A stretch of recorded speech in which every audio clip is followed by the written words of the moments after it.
Welcome again, ladies and gentlemen. Well, that's a detour from the regular Babami that you know me for. Welcome. It's an honor to have you back on the podcast today, and I'm so excited. Thank you so much for consistently engaging and watching this particular episode. I'm back again this time around with a huge guest. I often open my podcast with the word huge because this is where the real stories are narrated from the horse's mouth. And my guest today was declared severally on national TV, but Omar abroad wanted. And you will wonder if you were a terrorist. I didn't bring a terrorist to the studio, but well, he was a terror in the 60s and 70s. And if you've gotten a copy of this book, The Guerrilla Journalist, you know who I'm talking about. Distinguished Senator Babafemi Ojudu is on the AO Nigeria podcast today. I'm so excited to be bringing you. Welcome, Distinguished. Thank you very much. It's my pleasure to be with you. Okay. Yeah. All right. The crux of the conversation will be around The Guerrilla Journalist because this is a compilation of some or most of your deals as a journalist in the 1960s and 70s. 60s. Okay, in the 60s. I started my journalism career in the 80s. In the 80s. I was born in 61. So okay. That could have been 61. In the 80s. Yeah. Wow. So tell us about the experience. Let's start from what led you into journalism. Thank you very much. I was born into an environment that prepared me to be conscious of my environment. Because my grandparents were very, very tough politicians. And my mother was a member of the Action Group. Yeah. And my grandfather too was a member of the Action Group. And in fact, in 1964-65, my grandfather was locked up in Ekiti here at the prison, which has now become Babafemi Awolowo Civic Center. He was there for a year, picked up by Fani Kayode and others, locked up because he was a committed atheist. Yeah, and by that time I was barely 5-6 years old, and I used to follow my grandmother to go and deliver pounded yam every evening to my granddad, and I picked a few tricks then, which again became very useful to me in adulthood. When the pounded yam is prepared, my grandmother will roll the tobacco.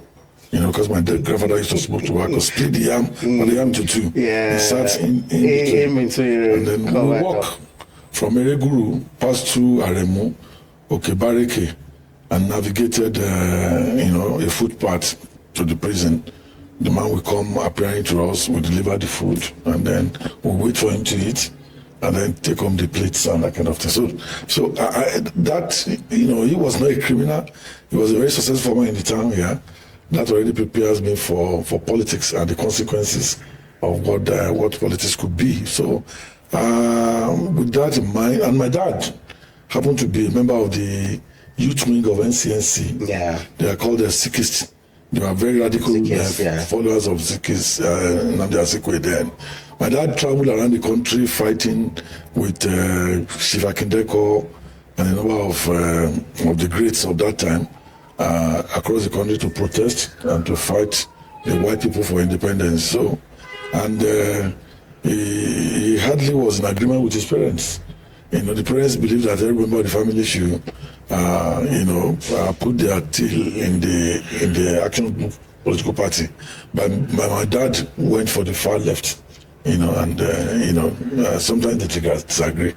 But often they allow him to do what he liked. And from that point on, the military came, and Faji was killed, and then my dad got the job to build what we have today as Faji Park. He built it? My dad was the one who got the contract. Wow. To build that place. I remember that vividly, that after school I'll go meet him. The first spot there. That spot, that stone wall around that place was my dad's handiwork, because he was a bricklayer and he knew quite well how to do his job. So he got the job at that time, and I was going there to stay with him, on weekends when I'm not in school, and even when I return from school, I still go there to go and play around where I worked. Incidentally, I'm also involved in the building of the place right now. So that's little wonder. Yeah. So a very interesting one. Now, I witnessed that. I also, and of course, we pick up a lot on radio regarding civil war and the return. I mean, the unity of Nigeria, all the coups and the counter coups. One could pick them up either on rediffusion that time on radio. Then by 77, 78, I left school. I went to live with the professor of history, Banji Akitoye, who is now the leader of the Yoruba Nation movement. And it was that time when there was preparation for return to civil rule. I moved around Yoruba land with him and with Awolowo. As a young boy, I was like his unofficial houseboy because he's still alive. He's a friend to my late dad, and he just asked me to go and live with him. So I traveled with him around the country, and he became the Assistant General Secretary of the University of Nigeria then, and he contested for the Senate. I remember telling him one day that I would like to be a senator when I grew up, and when I became a senator, he wrote to congratulate me and said the vision you saw that time has really become a reality. So let me tell you a short story of when I was secondary school. Please go ahead. I was the youngest in my class in underground school at Ekiti here, and I was virtually everybody there, in my class were older than me, and I was a bit restless and rascally.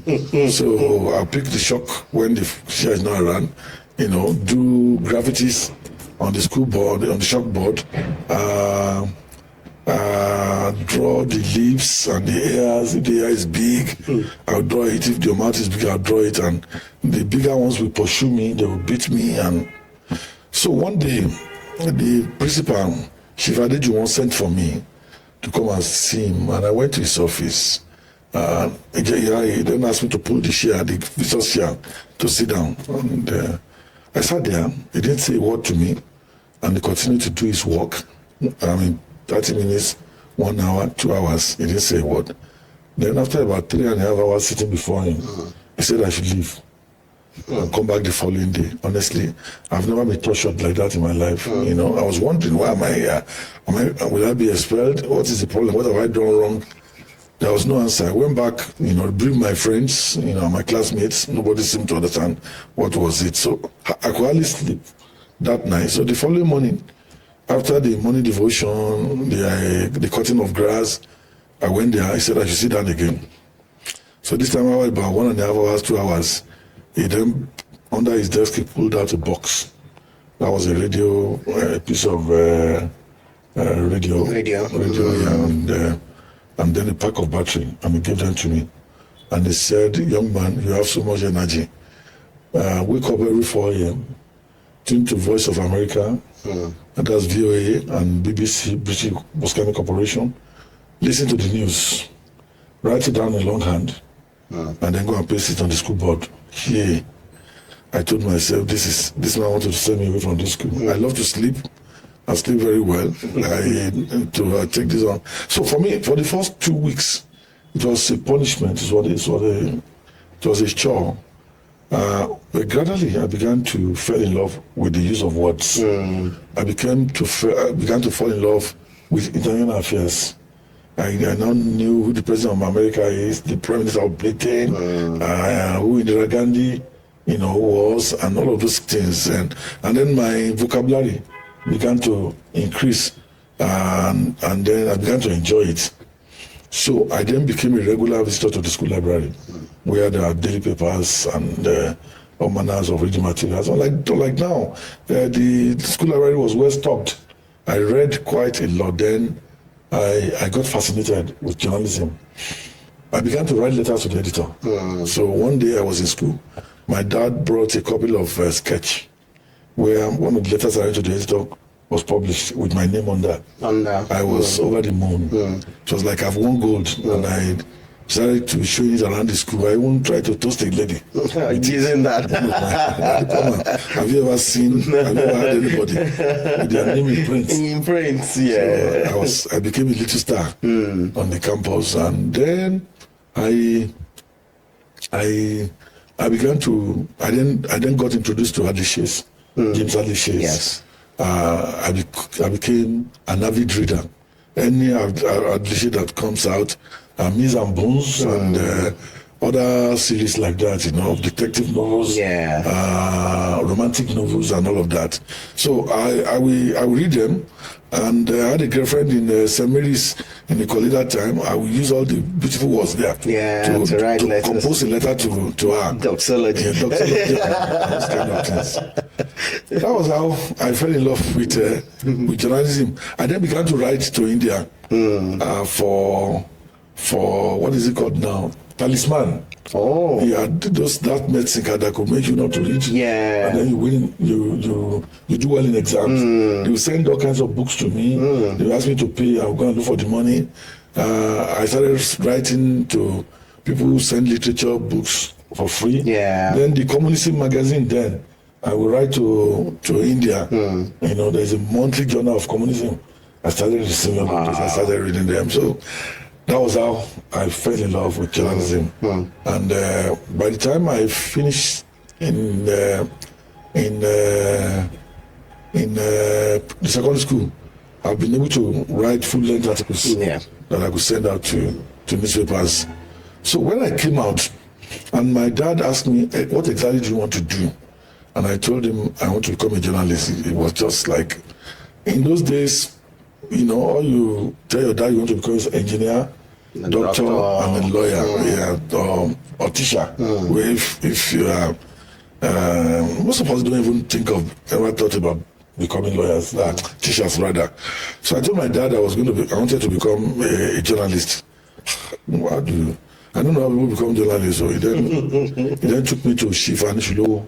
He had a big supermarket, the biggest supermarket in town in those days. He's late now, and he's a father to one of my friends. And Abani, the old man said, I don't know how people become journalists. All my children are medical doctors and lawyers. So we left.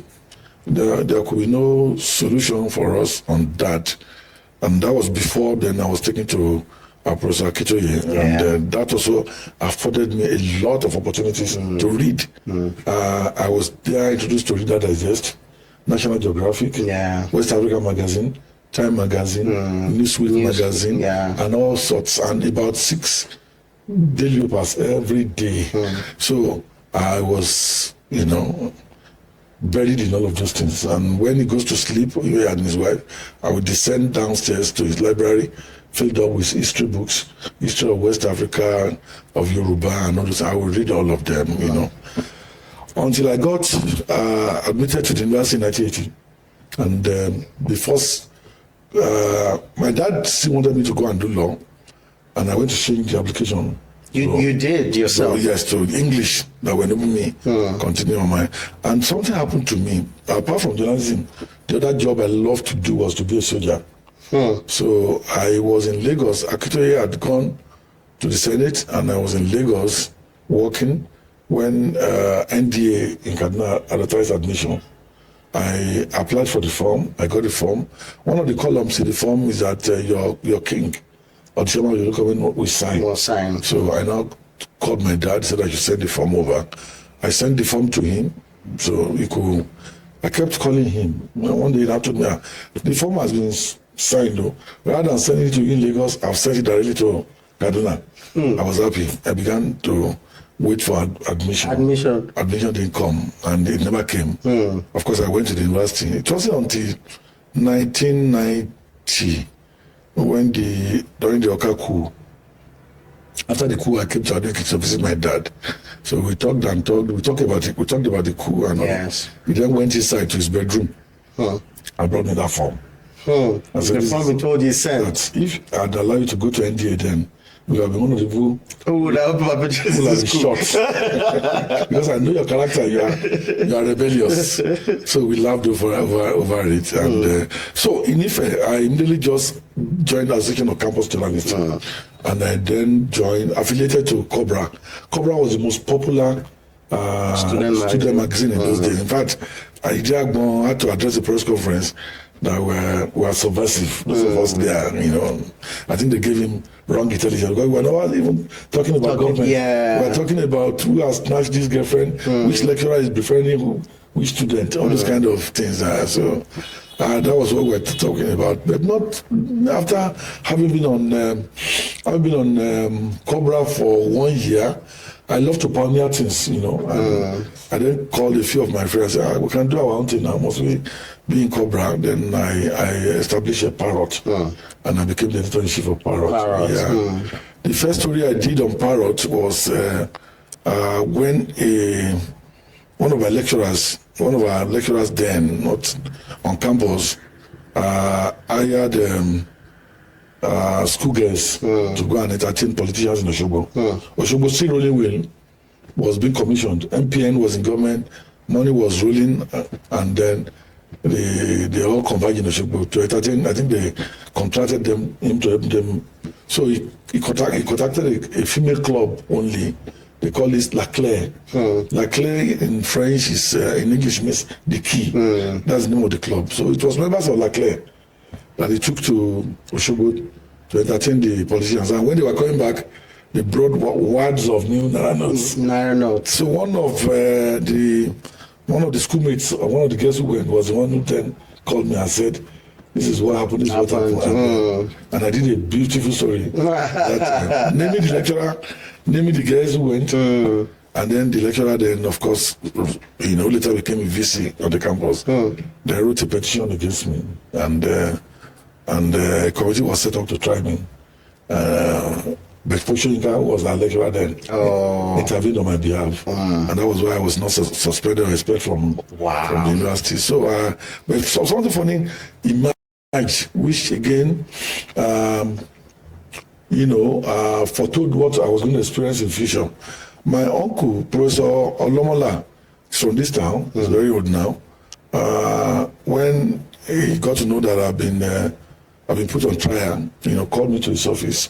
And, he was a professor of history, and said, yes, sir. He said, I've learned that you are in trouble. Yes, sir, serious trouble. But God will do wonders. He just went away. He said, "Do you know the goats? Those goats in Ekiti?" I said, "Yes." He said, "What do you say about it?" I said, "I think he just wander around the streets, eating grasses and all that." Okay. I said, he said, "Yes."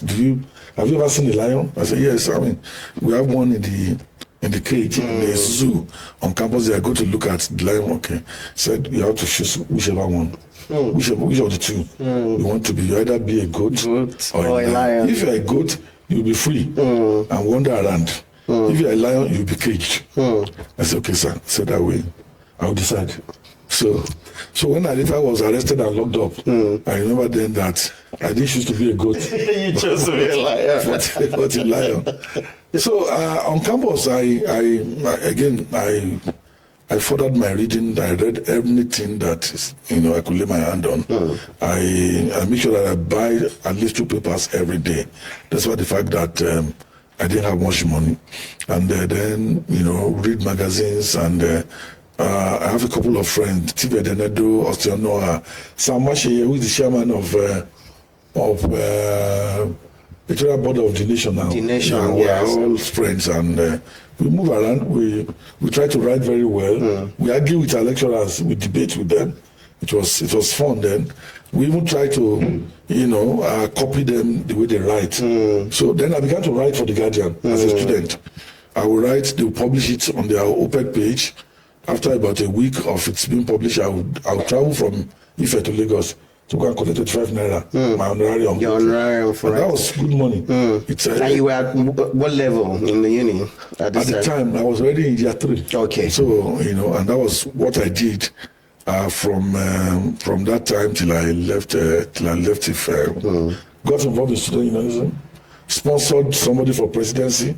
Boyega Gutuashi, whose dad was a lawyer at this town. He died recently, and we lost narrowly, not because he wasn't competent, but because of some kind of conspiracy against us.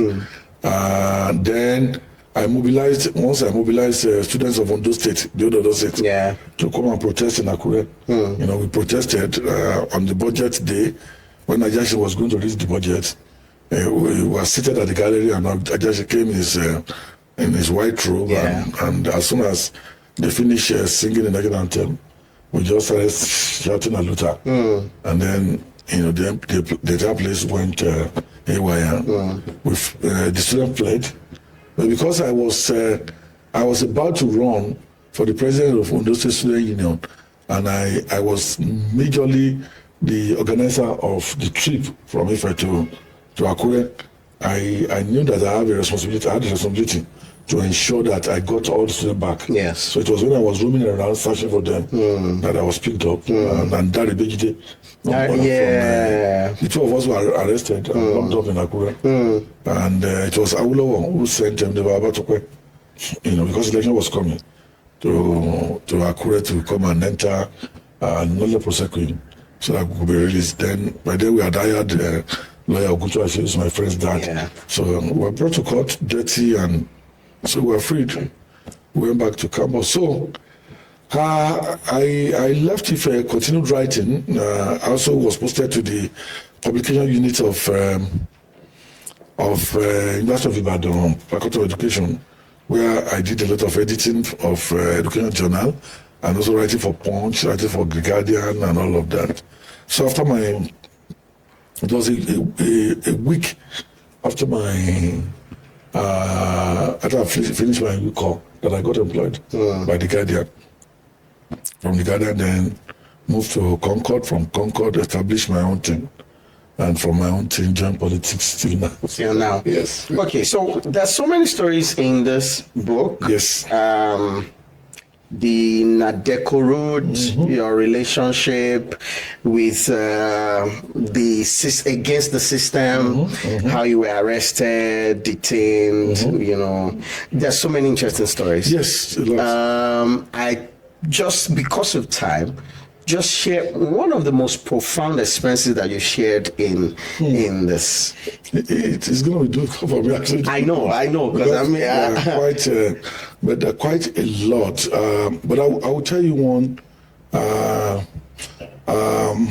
don't know whether we have time now, because I'll start from. I was coming from America one of these days, and I stopped over in London, and I put a call through to Tinubu, who was the current president, who was an exile then. We used to call him BAT then, Bola Ahmed Tinubu. I'm in town now, just arrived from US. Oh good, it's so good you are coming at this time. Come to the house. So I went to him in his house, and he said, there's this white guy, Jewish lawyer, who I needed to see.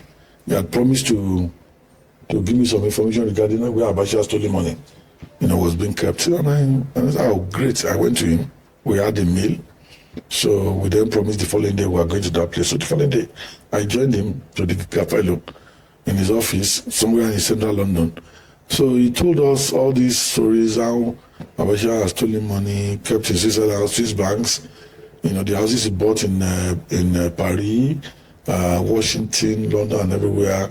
There is this particular businessman in Lebanese who is helping him steal the money, the Shaguri brothers and all of that. So in between getting there and leaving, Tinubu excused himself to go to the bathroom. He did, and we concluded our dialogue, and we went out and hailed the taxi to take us home.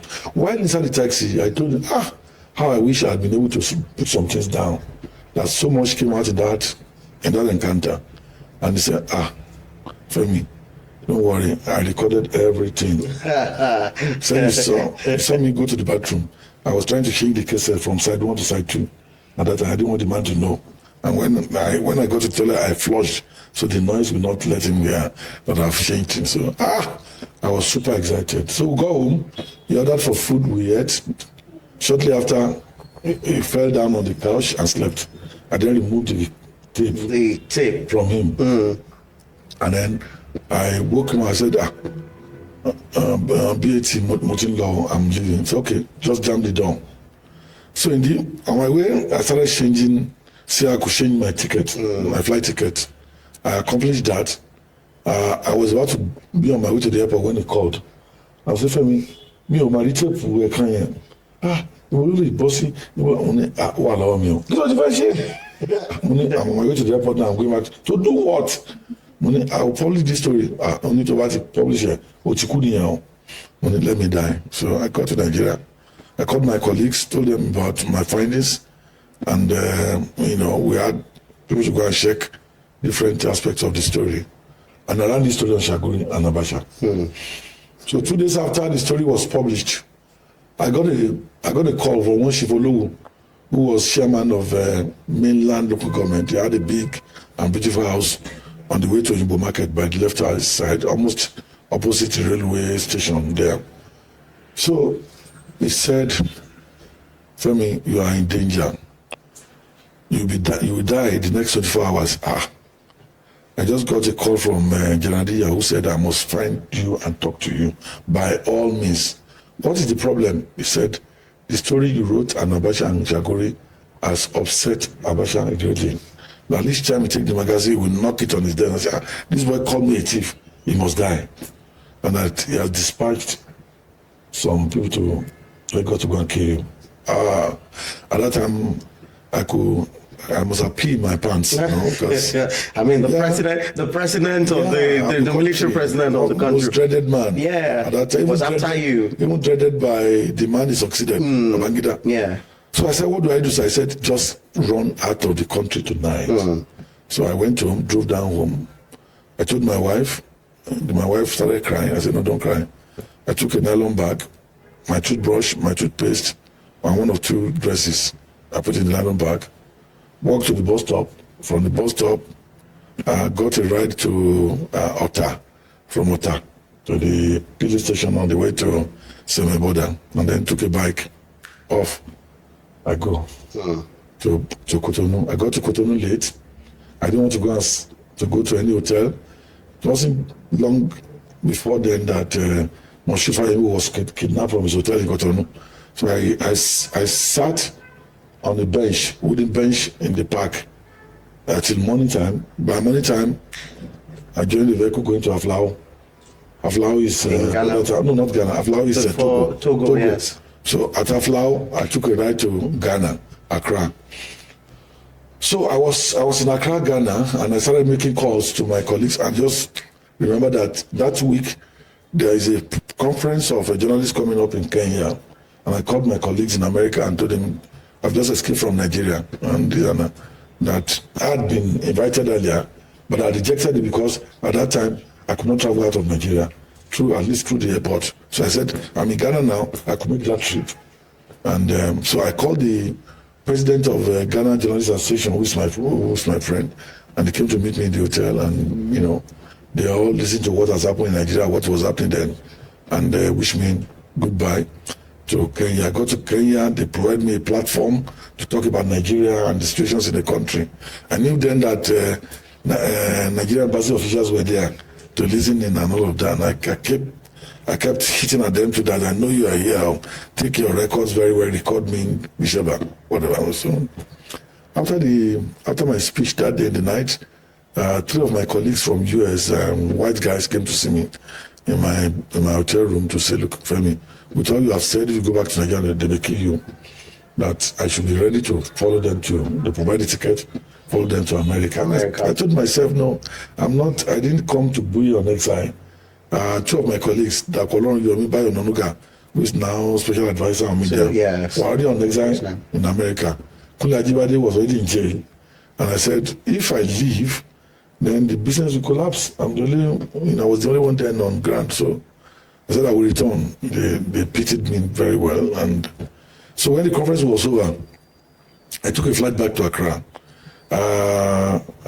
Kabra Amihere, who was GUJ president, Ghana Journalist president then, and Bumi Aborishade later became a professor, and the other guy, also from Ekiti State, another friend of mine. I'm trying to remember his name now. Were already waiting for me to persuade me not to return to Nigeria. They talked and talked. I argued with them. At the end of the day, I told them no, I'll stay. But the following morning, by 4 a.m., I hired a taxi to take me to the border to Aflao from Accra. What was pushing you at the time? What was it? Did you have a backing or something? I've had these questions for myself. I thought it was raw courage and stupidity and foolishness. I just did not believe anything will happen to me. I had that conviction, and whatever happened to me, I was going to get out of it. So I took off in a cab I hired. Midway between Accra and Aflao, the car developed an engine problem. I had to stand. I stood by the road, waiting for another. For hours, I was there. Couldn't get a vehicle to take me. I eventually got one. I got to Aflao, crossed the border from Accra end to the Togo end, took another cab, and we set out. Midway again, the petrol tank started leaking, and it lost fuel. We looked for a mechanic. They brought out the tank. They welded it. We got petrol. We set out. By the time we got to Cotonou, it was about 7:38, and I told myself, with what I've done in Kenya, if there will be a lot, of course, red alert everywhere looking for it. So it's better not, if I go through the bush at that time, they may lay ambush for me and they just keep me and dump my body somewhere. So let me go through the border, let's see. I may be lucky. And when you get to North Seminole, the other border, the Badagry yes. one, you have the official passage, yes, where you show your passport. You have the border relations passage, yes, where you just offer little money for those who don't have passports. So that was where I went through. So as I was going through there, somebody just pulled my shirt from me and said, "Welcome, Mr. Ojudu." So I smiled and laughed. And he took me to a small room where they kept me, and he went out with his radio equipment to communicate with their bosses. So I met two ladies there who were arrested. I think those who are doing border kind of prostitution and all that, yeah. So I brought out my card from my pocket. I gave to one of them. I said, "Look, I've been arrested. I'm a journalist. Anything could happen to me. Please help me call my office when you are free to say that you saw me arrested," and that kind of thing. So not quite long, they came for me. They put me in a vehicle and then speed recklessly towards Badagry. Somewhere along the line, they just veered to a bush part. So I got to the bush part. We saw a two-story building. They took me upstairs. I was there. I was very conscious. I knew I was in trouble, that something may happen to me here. So I don't beckon on one of them. I said, "Look, don't do anything funny. People already know that I'm here with you." While I was sitting down in that place, those two girls that were, I gave them my card to call my office. And I said, beyond that, I didn't come alone. Now one of my staff came with me. So, because we knew this could happen. And he has crossed over to Lagos. So, the guy returned and gave me a big blow on my face. They started beating me, which suggests to do that I foiled their plan. Yeah. So they then went again and began conversing. And that day happened to be anniversary of the Abacha takeover of power, November 17, 1997. So that was a big prize for Abacha on his day. So they then again came with a vehicle, put me inside. By that time, I was fagged out. I was weak and tired. So they drove me furiously towards Lagos. So by the time they enter into Shangisha, their Lagos State head office, I was fagged out. So took me to a room, and the guy called Paul to watch over me. So when the bosses left, and I was left with Paul, Paul now said, "Don't be worried, I know you very well. You are my uncle. That you may collect in the office. As soon as I leave here in the morning, and my duty ends, I'll call your office to say," and truly, that was exactly what he did. Those guys never called my office. So by 10, 11 a.m. the following day, the story of my arrest was on VOA, everywhere, BBC, everywhere. Papers had carried it and everything. So they then, of course, took my photograph, mug shots and all that. And then they came to remove me, took to their regional office in Ikoyi. where they brought videographers again and photographers, and interrogation started. And that was the beginning of a 9-month stay. 9-month stay. Were you ever close to being executed?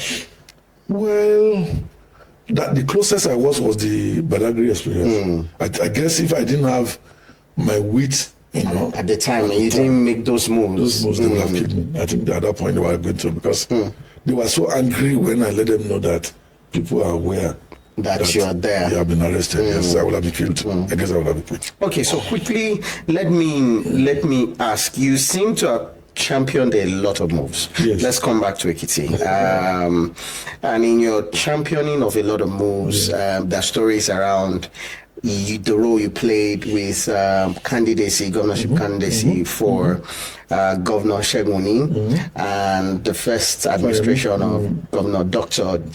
John Kayode-Fayemi. Tell us what exactly, let's hear that story from you. Yes, when honestly, I would have, when I came out of prison, and then Absalom declared that he was going to lose power in 6 months and lifted ban on political parties. The instinct for some of us then was to join politics. That time I was close to Chief Gani Fayemi. Myself, Femi Falana, and a few others were followers of Gani Fayemi. We had a meeting whereby Gani Fayemi said, no, the military cannot deliver democracy, and that what they are promising is a mirage, and went as far as cursing any of us who will participate in that kind of democracy. That, immediately puts a stop to whatever would have been a plan to be part of the democratic process. But then Tinubu came back, and then we met with him, and he said, I was campaigning for democracy. Was Tinubu on exile at this time? He was on exile. It was also all through. All through. Yeah, that administration that Sani Abacha was initially arrested. The thing at Alagbon under the stair there. I used to go see him there and take instructions from him on what to do in town. And I was also in that place at that time. So he managed to secure bail and then fled Nigeria. He remained in exile all through Abacha's period and came in as soon as Abacha died. So it was one of our meetings where he said, well, I was campaigning for democracy. Now we have been offered democracy. So we now ask him, what do you want to do? He said he will go back to the Senate. It was the Senate, before. Myself and I said, no, you can't go back to the Senate. Who will then become governor of Lagos? He said, they have met in London, and he has considered that to Dr. Dosumu, who's late now. He said, how can Dosumu be governor of Lagos State? We all have one thing or the other against him. There was a time at a rally in Lagos, he pulled out his pistol and shot somebody dead. Said, no, that we're going to oppose that. And we're very powerful in Lagos then. He shot someone dead? Yeah. The late Dosumu? We had PM News that comes out every afternoon. We had Tempo, we had the news. We were controlling the thinking. We were thinking of majority of Lagosians with our publications. Sorry, just before, the now President Bola Ahmed Tinubu, was he also a part of the press at the time, or was he in politics? What was the cause of his exile? He was an accountant with Mogul. Then he retired from Mogul and joined politics and joined SDP, which was then led by the older Yaradua, the man who was general in the army, second in command to Obasanjo. So, and they began meeting and discussing, and then later PYM or something, and then became members of SDP. They then, of course, Sarumi and others in Lagos, they were able to upstage Ayo-Akande, who was the king of. So he got elected to the Senate until Babangida and Abacha threw out this at that time. So that was it, and then began to come. Then supported Abiola to become president. Very close to Abiola to become president. And when the election was annulled, they began the campaign for the annulment. It was in the course of that campaign for the annulment and all of the things we did then that they arrested him, locked him up in Alagbon, and then of course got a temporary relief and then fled the country. And then came back after Abacha's death. So it was then we met and told him that no, he has to contest. And he said he has spent so much money in exile and will not want to go to. We'd rather go to. I said, look, we are going to support you, whatever. In fact, myself and Bayo went straight to the bank then and withdraw some money from our company account and give to him. To give to the now president. Yeah, the now president to start his campaign. And I then became the manager of his campaign office. And that was my first attempt. You were one time manager of his campaign office? I campaigned for the office all through. We won the election. I became chairman of his transition committee. I became secretary of his appointment committee. Wow. So what then caused the fracas? I'm sorry. I mean, there's a lot. It's not a fracas. Because I said that because you emphatically said I was extremely close to him, and I'm not too sure. There are up to either 4 Nigerians who understand him so well. I'll be one of them. Wow. So why did you make the statement when he won the election? No, not when he won. Before he won. Before he was contested. When he was contested. Yeah. And well, I'll tell you this. Okay. In the cost of working for him, after he won the election, we were using Cresalore, office of Tumagbenga Daniel, as a preparatory office for his assuming governorship. He called myself and Bayo Noga one day and said, Femi Bayo, I need an attorney general who will not betray me, who will be courageous and who knows what to do, because I need to challenge Obasanjo on this issue of federalism.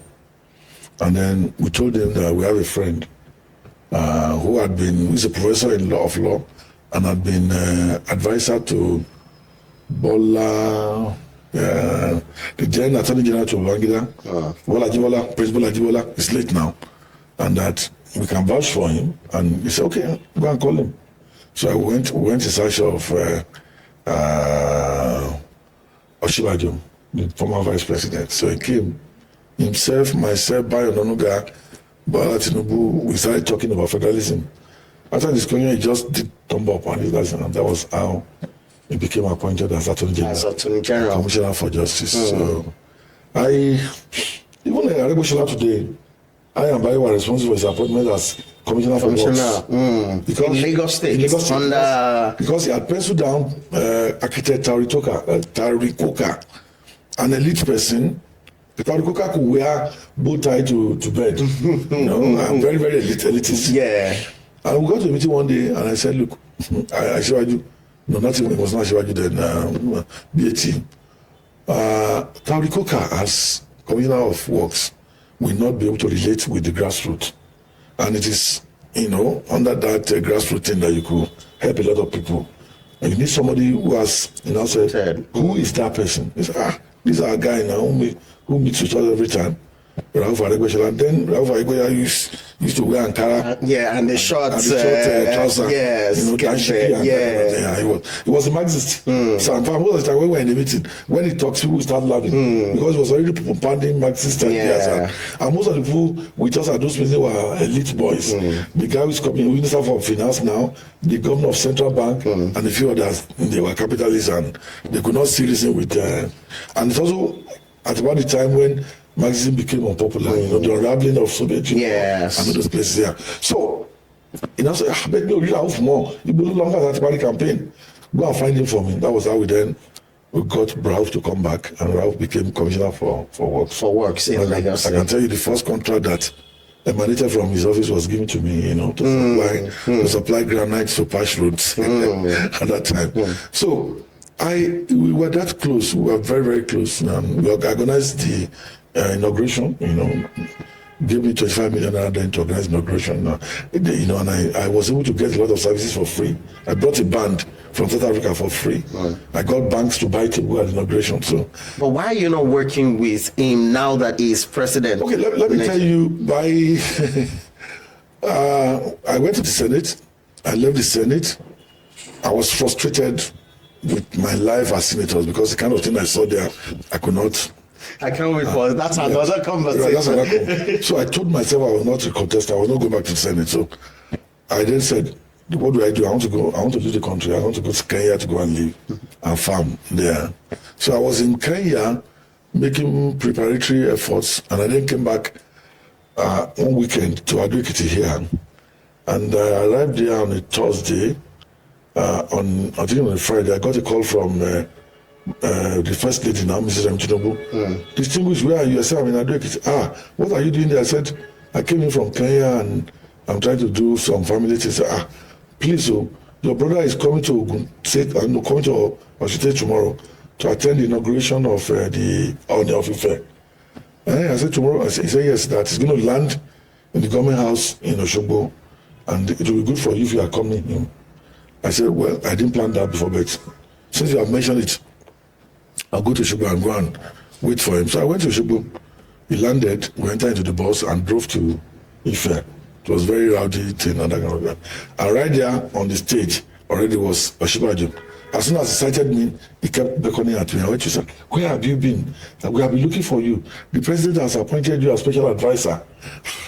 Said, nobody told me I've been out of the country. I said, please come on Monday. Which president are you referring to? Buhari, President Buhari. Yeah. So you were not aware and in a country when you were appointed special advisor? I wasn't aware. No, they have not announced it. They had not announced it. The letter was ready. Okay. So he now said, so I got to Abuja, on Monday, went to his office, he now said, this is your letter for. I said, hold it. Let me call Asiwaju. So I called Asiwaju, I couldn't reach him. I called the wife, said I should wait, that he will find him for me. Not long after, the Asiwaju called me and said, Femi, I have not collected the letter until I get to know your opinion about it. If you tell me, take it, I will. If you say I should not take it. You were that close. Yes, I will not take it. I said, Lord Bashir, it's going to be to the benefit of all of us. I never even thought about you. When they asked me who should be, I nominated Tokumbo Afikuyomi, but they rejected him, So I said, okay, fine. So I went back to Shibaju. I said, well, and then I informed Babakande, Shibisakande, this is what has happened, and I told the wife too. They all encouraged me to go and take it. So I took the job and started working there, A lot happened in between. Oshibaju was taught to just be a pastor, a man who is not political. But the moment he started going to the marketplaces, hugging a pomon seller and a Ru seller. Did you see that part of Prof before he became vice president? No, he never was given to that. Remember when he was Attorney General to Tinubu, whenever we have political programs, and he's no, I'm not into politics, I'm a professional. I'm this and that kind of thing. Suddenly he became VP. Suddenly he transformed quickly and became darling of everybody. And we're going from Karan and Moda to Bayelsa, to Port Harcourt, to Ekiti, to everywhere. He became a darling of everybody. Did that upset the system? That upset the system. Yeah. It upset the Buhari's inner circle. It upset Tinubu and his inner circle. Then myself and him became the emerging power. So that created a lot of problems. But what was the role of now President Bola Ahmed Tinubu at the time? Because it was President Muhammadu Buhari's administration. No, it wasn't. It wasn't? No, it wasn't. It's a long story. Well, I can tell you all through those years of Buhari, he never got anybody appointed. Everybody found his way. Buhari really sidelined him, for reasons I know, but which I'm not going to tell now. So he sidelined him, and people thought someone like me was appointed by. In fact, when Fayemi became minister, when Fashola became minister, he was very angry because they were not his appointee. Wow. There were people he never wanted to become minister because he had disagreements with them. And by he, you mean President Bola Ahmed Tinubu never wanted them. Fayemi as minister, never wanted Fashola as minister. Wow. So he had the idea of who should be ministers. And the moment they were appointed, he got angry and left the country, for London. From time to time I fly to London to go and see him and discuss with him and all of that. So I think the stage was set, Now, you talked about you asked me why. Yes, before we go back to the story, Ekiti story. Stories that help people's lives get transformed are consistently told on this platform. And I am sure that you've been either a partaker of this or you've heard the vibrations. Now, this is my message to you. If you watched any episode of the Iwa Nigeria podcast and you love what we do, how we bring stories to life, how we help support people, how we help inspire the next generation. A passionate plea to please kindly reach out for sponsorship. reach out to us. We're available for sponsorship and partnership, and we're available to help scale businesses and promote your brands. So whether you're a brand, you're an individual, you're a business, your product, whatever you do or a service, bring it on the Ayo Nigeria podcast. Let's promote it. You can also sponsor editions of this, or maybe you're out there, you have a unique story that the world must hear. Bring it and reach out, and I'll be waiting to hear from you. Welcome back. I still have in the studio on the podcast Journalist Delights, and so we were on a conversation. Two conversations where we digress to one, which is the conversation around your reason for not working with President Bola Ahmed Tinubu right now, and then you were sharing a story. But then, just so that once you're done with this, we'll go back to the role you played with the governorship, Governor Oshegoni and Dr. John Kaidi-Fayemi. So quickly, you were sharing your thoughts. Quickly. There were two reasons. One I can share now. One I will leave till later. The one I can share now is that later till when? I want you to say it. Well, maybe when I'm ready to release my book. I wanted you to talk about the book. Yes. So he's writing a book. Yes. Yeah. Now the one I can relate now has to do with my working with Oshibaju and my observation. I worked with him for 8 years. I saw a man who was super capable, hardworking, super intelligent, a great networker, and very honest. A man of little needs and wants. You know, I mean, you could be with Ojubaji for a whole day, and all we eat for that whole day will be a cup of black coffee and a roll of bread. Yeah. For a whole day. Yes. For a whole day. For someone who had that volume of responsibility. You could go out, travel out from 6 a.m. and we could do several meetings where we are looking around for Coca-Cola and all kinds of things. The man will continue working.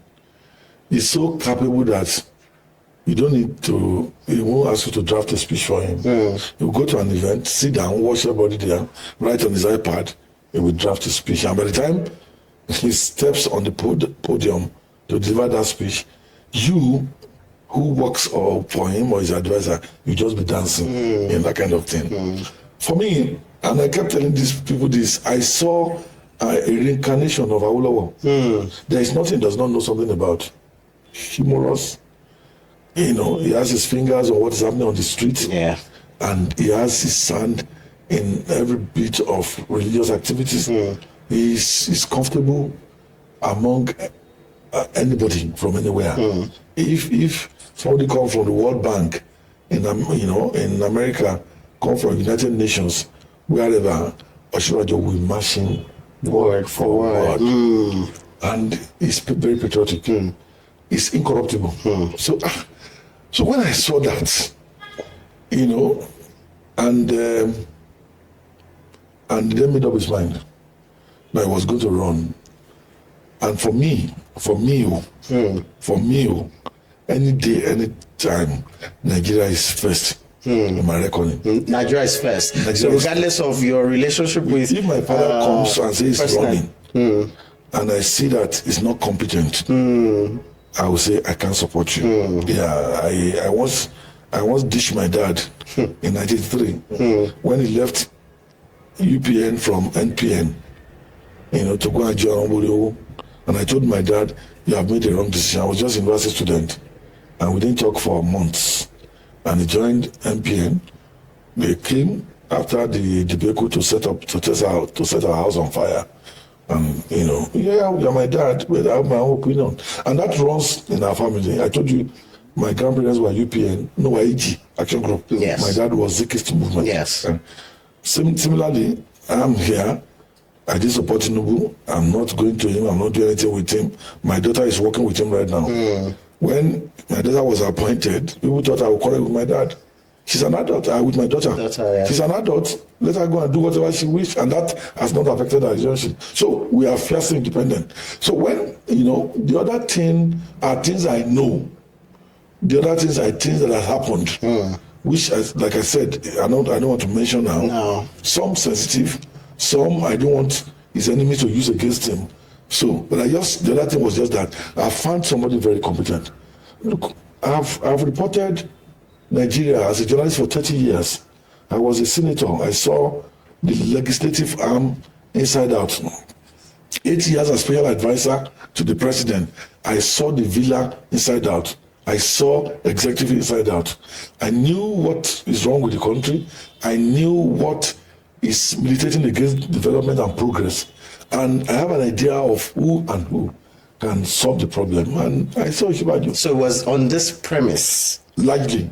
On that premise. Largely. That I next and I've said, well, if I, as an individual, have fought for this country, I fought for democracy, I got punished for it, I almost got killed for it. Between 1993 and 1998, I was arrested and locked up for more than 15 times. There is no inside cell of Lagos I do not know. And the only person who can know it like me, probably my wife, who used to bring me food and those kind of things. So if I've gone through that, and I didn't do all of this because I was a criminal, I was doing it because I believe in a particular Nigeria that will be of benefit to us, then I should be able to voice out my opinion on who can best govern the country. So when I was asked, and I said, well, I love my leader, I respect him, he's my friend, we are close, but when it comes to this matter of what is next for Nigeria, I will opt for Osinbajo. And the reporter asked me, if by chance Osinbajo did not win, and it is Tinubu, I said, then I'll go back to the farm. And as soon as the government was over, I returned to the farm. So it wasn't out of grounds, it wasn't anything personal, it was just a point of policy for you. Yeah, it was just a point of, patriotism, really, actually. Patriotism. Again, loyalty to country is different from loyalty to individual. When you are loyal to individual, you think of personal benefits. But when you are loyal to your country, you think of, something bigger than that, something altruistic. Yeah. If I carry a gun to fight for Nigeria, it won't be because of an individual. It will be because of, what I believe Nigeria could be that it is not now. I think that Nigeria is blessed to have someone like you. When we make out the governor, at the moment he veered from the ideas that we shared, I departed.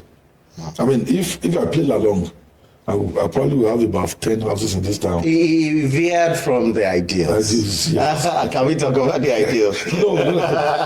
You find that in the book. It must be a mystery. Just like this one is unputdownable. The guerrilla journalist. Yeah. Okay, so the role you played, Governor Shegun, Governor. Okay. Interesting. Again, so after we got Tinubu installed in Lagos, Adiba became governor here. And I paid close attention because I love this place passionately. Yes. I was born here, I schooled here, I grew up here. The experiences I had here had been of great benefit to me. And I'm not going to depart from this place. So I paid attention. But you were going to settle in Kenya at some point? Yes, settling in Kenya is economic. Okay. And I will tell you why. While in the presidency, I got to know that a cargo plane lands in Lagos every day from Kenya. What do they bring? Roses, flower. And those roses are grown in Kenya. In Kenya, wow. They wake up 2, 3 a.m., they pluck the roses, pack them in boxes, put them in cartons, and fly them to Nigeria every day. Nigerians must be really romantic. Yeah, well, if you have a population of 200 million, and you have a plane load of funeral. Funeral. So it's not necessarily about romance, but maybe loving. Romance is part of it. Yeah. Funerals and other things and decorations in hotels and restaurants and all of that. So I then find out that these roses were grown by young ladies, very sophisticated ladies. And I said, let me have a cut of this. Then there is also pear, the avocado pear. Every day, plane load of avocado goes from Kenya to Northern Europe. And, I read about how people are making money. I said, instead of wasting my time in politics. Yeah, why not? Why not? So politics really wasn't about making money for you? No, politics, no. Anyway, we hope to talk about I saw a lot of money that I turned my back on in politics, but that's the story for another day. So that was how I then began to pay attention to Governor Lee Adebayo, and at the point, we are friends now. I wouldn't want to go into some of those things. I became critical, channel my publications to do a lot of critical things about him.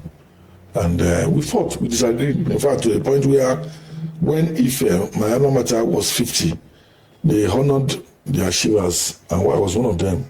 At Sheraton Hotel, they called my name, read my citation, and said the governor of the state is here, Tubani Adebayo, to come present the award to him. And he said, no, I'm not. Wow. So I was in limbo on the podium there. They were looking for who to do it. Wow. And I called on Diola Feso, who was former president of our student union, to come and present the award.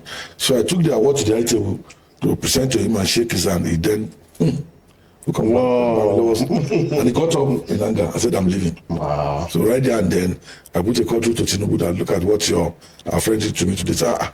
We are killing here now. So Tinubu now said, please, Femi, don't worry. I will settle the quarrel between you, Falana, and Niyi. So he called me one afternoon and said, he has called Niyi, and we should come on a Friday. So we got there at the appointed time. So he called Niyi, and he just told him off that he owes me nothing, let me go and do my worst. So Falana just snatched the phone from Tinubu and said, well, Niyi, you meet us in hell.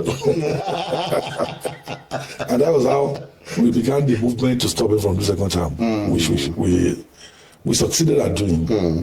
You succeeded? We succeeded at doing, using all manners of subterfuge. Now, then, of course, Fayose came in. And from that moment on, I set up a group called E11.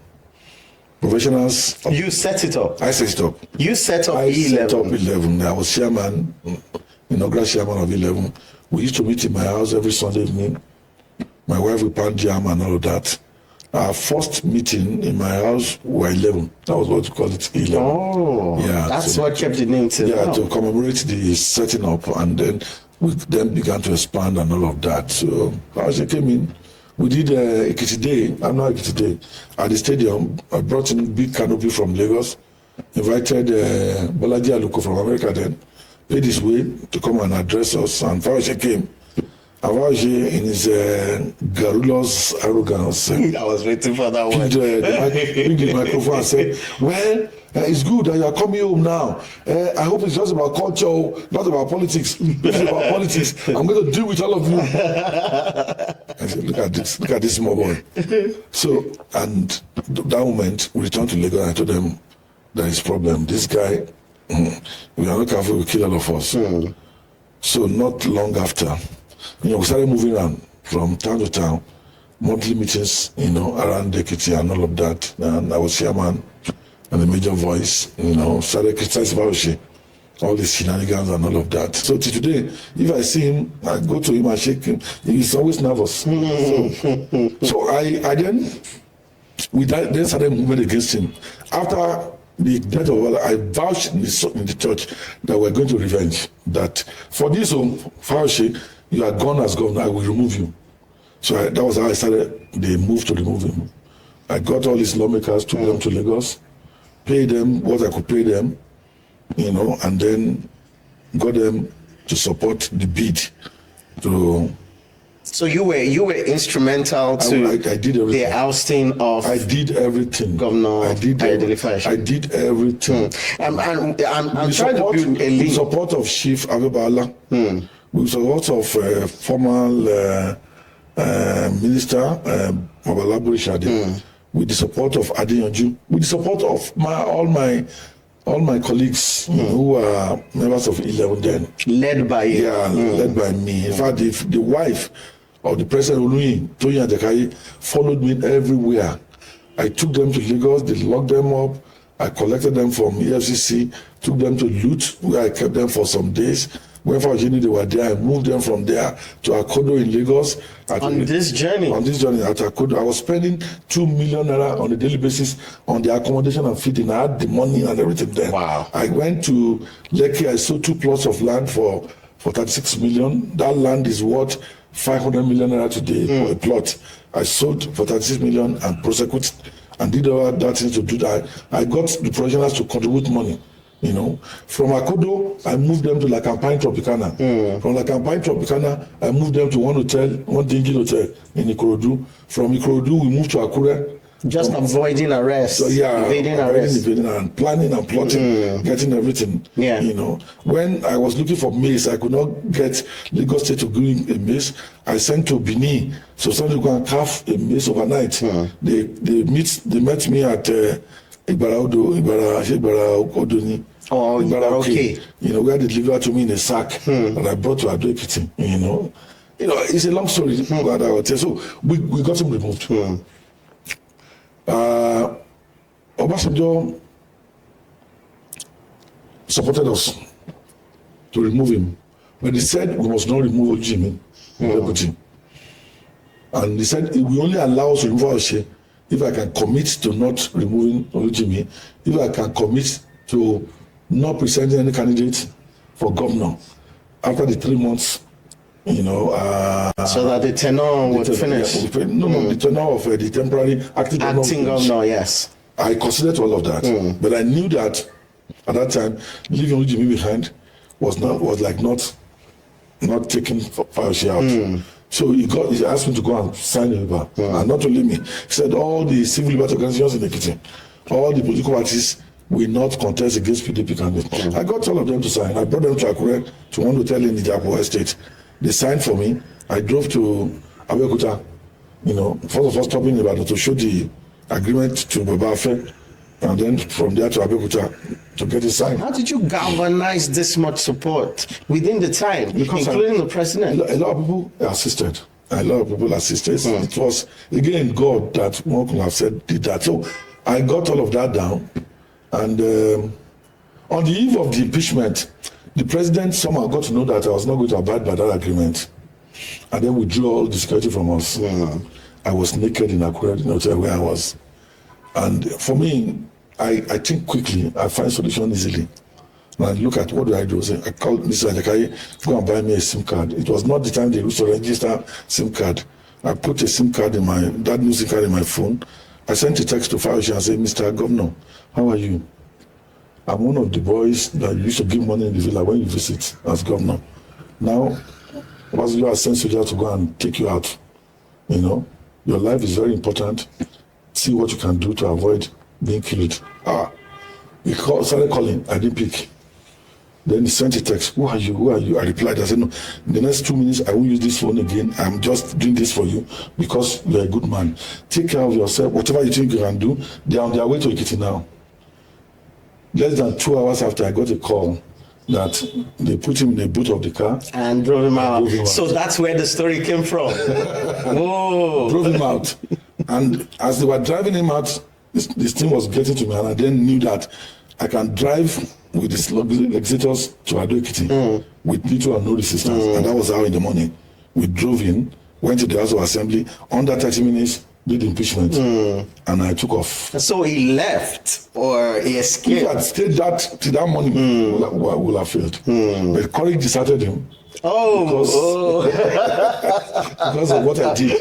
Yeah. So he fled. He wasn't being indeed a guerrilla. So I left with all my men and women. We got to where is this junction between Okemesi and Efon?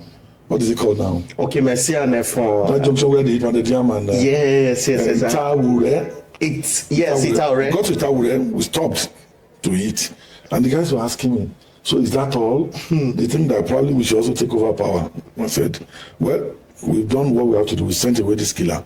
So we went to Lagos. The following day, Babafemi called me and said, Femi, where are you? I'm in Lagos. You caused this problem here. These people you are putting power here as acting, they're already quarreling among themselves for position. Come and settle the problem. So I ran back to Ayo-Akande. So I went to the government house and I saw She Friday, I didn't rolling as the new acting governor.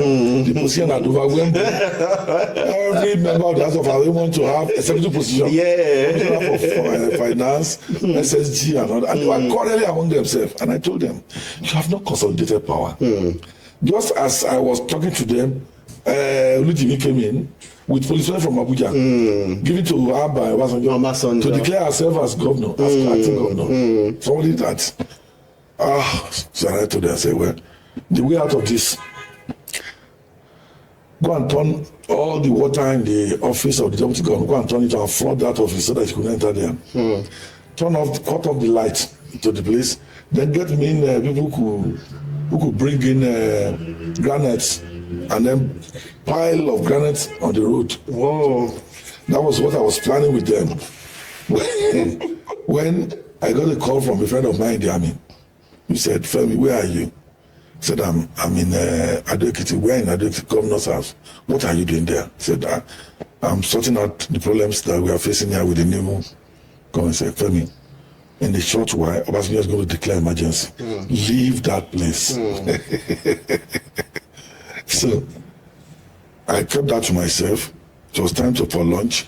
I had led all of them to the government as Oshitokun house. Yes. Where as they were eating lunch, I just took my little handbag and went to my car and fled to Akure. As I was getting to this Sunview Hotel in Akure, opening the door to my suite, the announcement came on radio that emergency had declared a state of emergency. So Oluni then became the administrator. So now I convened a meeting of 11. In the course of that impeachment, Sheguni and I pulled in Sheguni and Fayemi, but they were not core participants. In fact, when members were supposed to contribute money, 500,000 right towards them, they didn't contribute. I had to pay 1 million naira for the two of them in their name. So just to cover them up. So we began looking for who's going to be next governor. Taimi was 40. He invited me to the party in Ibadan.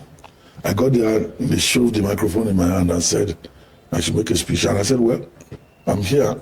We've just sent out Fayemi from government, Farishe from government. We are looking for a governor now. All of the time, my campaign has been that the power should move to the north. Because Niyi Adebayo had been governor, Farishe had been governor, Fagji had been governor, Adebayo the elder had been governor. Because Adebayo had called me after the impeachment, Femi, go and get ready to become governor in Ekiti.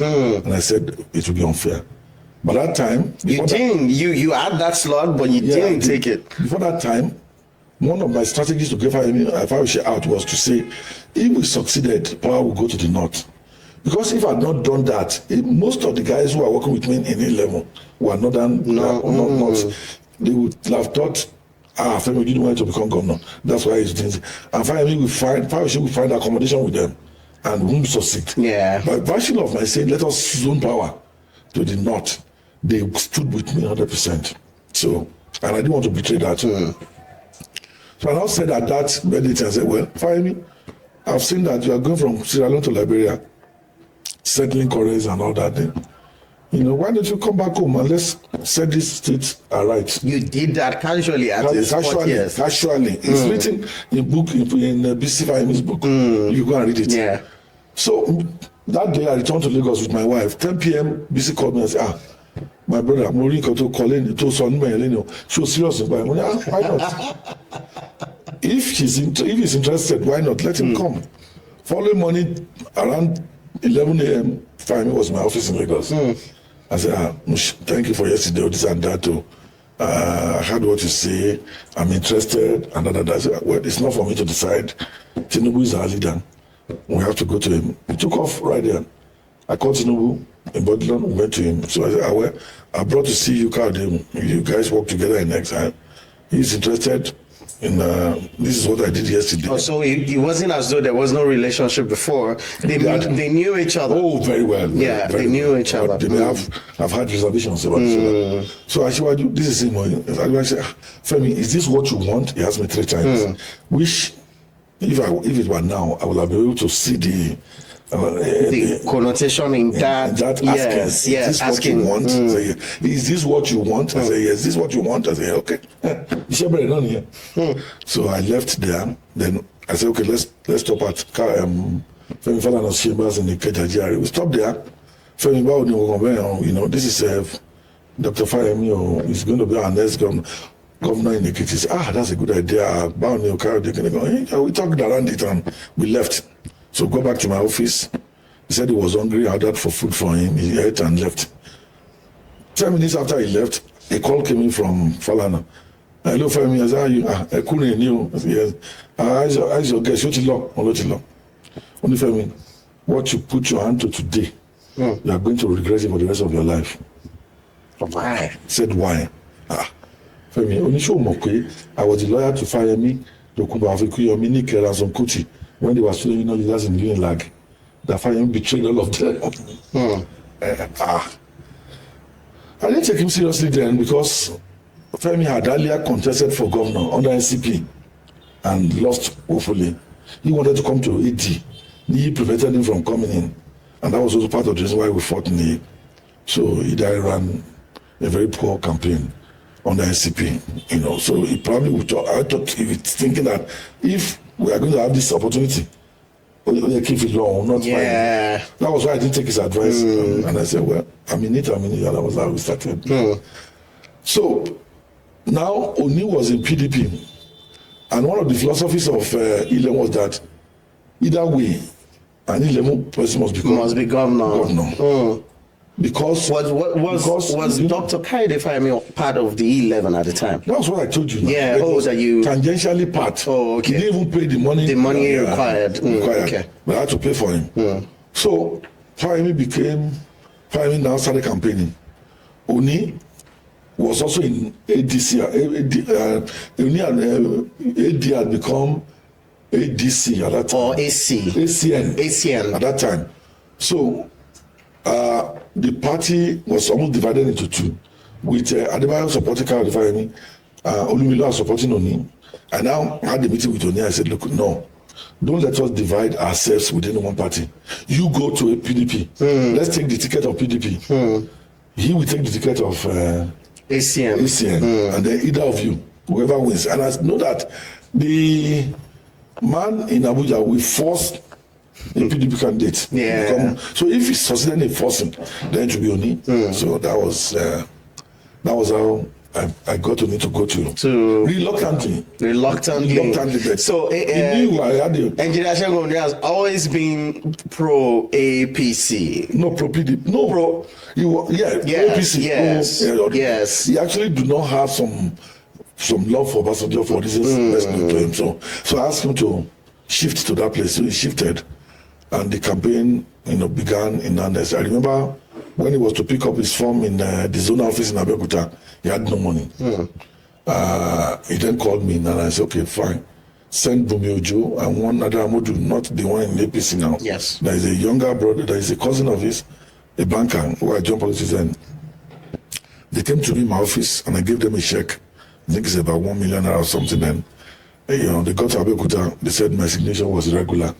They came back and the thing was closing that day. So I had to follow them to GTB at Alausa Secretariat to withdraw cash for them to take to Abeokuta. So I bought the form for him. So that was how he contested. He had nothing. He didn't even have a car good enough at the time to run around. So I had to call one of our members, Femi General, who had the Land Cruiser, go and join Oni from our group so that you can be taking him around. So that was how he became part of that movement. Then I got a big Ben Ogutuashe, go and be a strategist, So the two of them were meeting my house. And they were contesting for governorship. I was the strategist for the two. Until the election was a couple of weeks away. And I said, gentlemen, since you are contesting election, it won't be decent for me to. But everybody was seeing me. Now, the first trip that Shegoni made out to campaign, they stoned his vehicle. And I did, that was Fire-Me voice. I was not happy about that. I then called the meeting of the two of them in my house. I called Professor Burishade, came in that day with the wife. I came in, my wife had called the caterer to prepare food.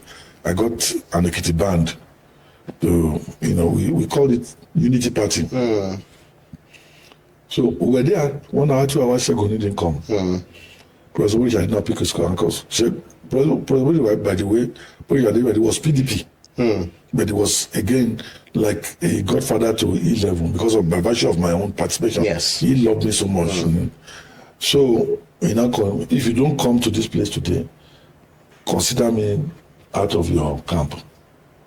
So, Onina rushed down. So there we learned that one stupid fellow, Seliat from Ifaki, told Shegoni that if he goes to my house that night, I was going to poison him because, they came.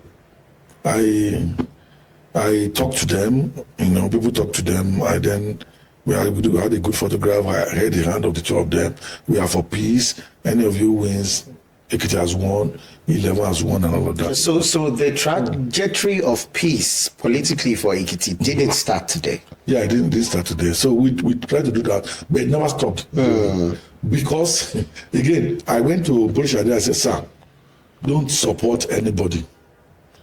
Because if you support somebody else will support somebody else, and it will be difficult for us to resolve. Which I said calmly, Femi, whatever you want to do, I will do. I then went to Baba, you are PDP. I know that your friend Obasanjo is PDP. Want PDP to win. Please, let the others be neutral. We know how to handle the two of them. Peace will be real. Baba said, Femi, so what me? I'll give my word to Shegun to Obasanjo that this party, we win election here because, but for me, we would not have supported the impeachment of Faisal. That was I started having differences with Baba. So subsequently, Baba will call the police to go and arrest me.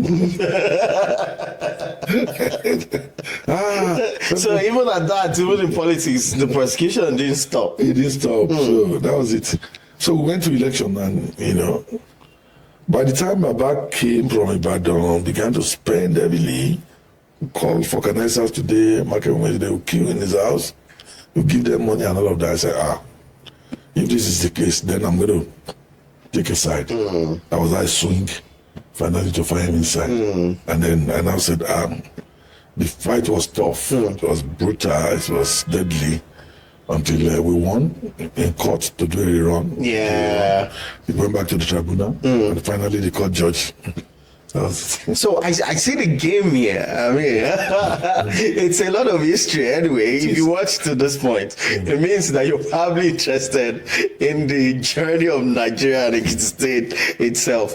Okay, so you had a member of your club win, and then you found a way to upset. I selected the two deputy governors. You selected the two deputy governors. The late Olayinka. Yes. I brought Lawal. Wow. Yeah. The stories of how I got it will be in my book. Yeah. Wow.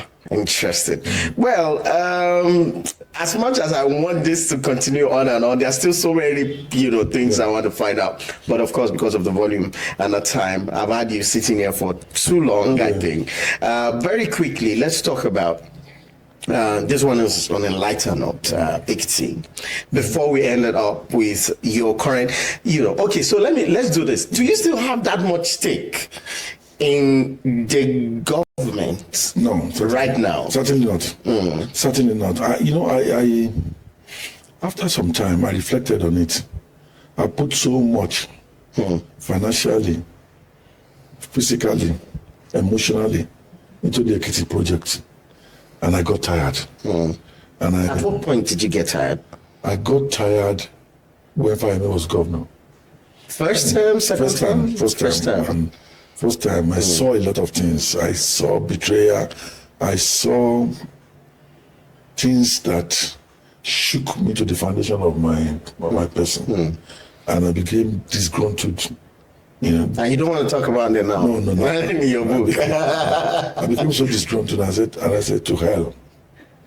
I could survive outside politics. And then I barely come back. Even when I was appointed as advisor, I barely talk to anybody. Yeah, I barely come back to this place.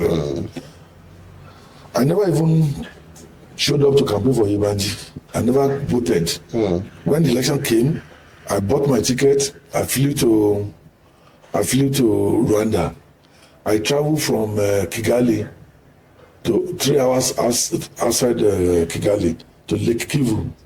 I took a room there. I started sleeping and writing. And I said I turned my back again. Yeah. But what's your disposition to Ekiti now? No, you know, the current administration? When you came in, they did inauguration, I was not there. Then it just surfaced in my house. I came home. It came to your house? Yeah, one weekend. It just surfaced in my house. But before then, whenever Fayemi does something against me, I'll call him. He was SSG. He had a listening ear. So I saw him as someone different from the others, all the hooligans who were around him then. So he will pacify me. When Fayemi then decided to send me packing from the party, went to my ward, trying to get everybody there to sign, to sack me, the way they sack Oshiomole. Yeah. I smiled. I called him. I said, he kept, appealing to me. So I saw something in him, which attracted me to him, that this guy is different. He's godly and very friendly. So, of course, what I did at that time. I brought people together. Then before Fayemi could suspend me, I announced his own suspension. Yeah, and that was a shock. Yeah, I remember it became a very serious political drama. So and channels, AIT. Yeah, everywhere. I mean, the party that brought in the current governor had suspended the governor from the party. I remember. So he had to fight for his own life too, just like I was fighting for my life. They set up a panel led by, to be chairman by Erufai, to settle the crisis in Ekiti. The man never refused that he was not coming. So the party now said all suspensions from both sides. Overruled. Overruled. So Oyibanji picked up the ticket. I knew nothing about it. Campaigned, knew nothing about it. Won, knew nothing. Inaugurated, I was away. But my wife kept telling me, but what to man pay? Ní pàtó JSSG tó máa ń dáhùn lóhùn tó máa ń plead pẹ̀lú ẹ̀yà pé ìwọ vote jẹ́ wọ́n á lọ vote. So I said, well, if you want to go, all the best. So that I don't harass you when you get to the ward. Take $1 million with you. Whatever you can do on the election day to mobilize people and mobilize. So when I came back and I visited Ekiti, I think about 2-3 months to his government. I was home. And only God knows who told him. He just surfaced in my house and we entered. I corrected him and he said, Egmont, if you politics say now. We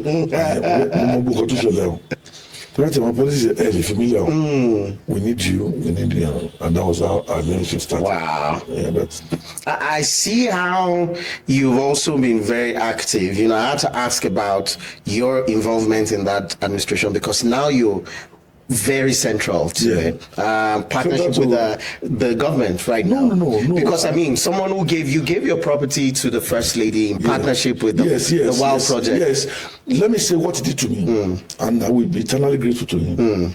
He revived my love for Ekiti because I almost lost it. How? By that single act of visit? By that single, and the fact that he said, Egmont, you are vital. I know what you have done in the past. You have done a great deal. You have committed so much. I'm here for the purpose of developing Ekiti State. You are still also very relevant and vital in the course of this agenda of mine. And I look at it and say, okay, how can I help? That was how, all of the things I've been doing now. I started there. That's great. But I participate minimally in politics. Now? Yes, now. I don't interfere. Why? I don't interfere. For a man that held that much stake. Yeah, because it's so much insincerity. Are you tired of politics? Honestly, my idea of politics is it's not a game. I actually criticized Fahimi openly when he said, well, politics is a game. Because for me, it's not a game. Politics is about service to the people, about changing the environment, making the place better than you met it, and that kind of thing. Yeah. So what I'm tired of is a cutthroat attitude. The cutthroat attitude. The backbiting, the selfishness, the greed, the lies, and all those other things around politics. That itself takes away from what politics should be about. You spend too much energy on pursuing things that are not necessary. Look, an average person who finds himself in the position of power, the one we have found ourselves, should not be thinking of stealing money to buy houses, to build houses, to buy cars, to buy airplane, to marry more wives. No, that should not be it. Just look, what stakes did I meet my environment? What am I adding to it that that's of value, that makes it a better place? Better place. Yeah, every other things will come on it. If everybody in Ayo-Akande do have a beautiful homes, I will have beautiful homes. If they all have water, I will have water. If they have electricity, I will. But when it is just yourself, even if you have it alone, so that's my attitude in politics. Yet majority of don't let me even call it. We don't have elites in Nigeria really. We just have everybody just hustling. And elites don't hustle. Elites don't hustle. No. If you're a hustler, you are not an elite. Yeah, you are not an elite. We create something decent. We build a society, an envisioned space where people's welfare is taken care of. And then they will run it, they will maintain it.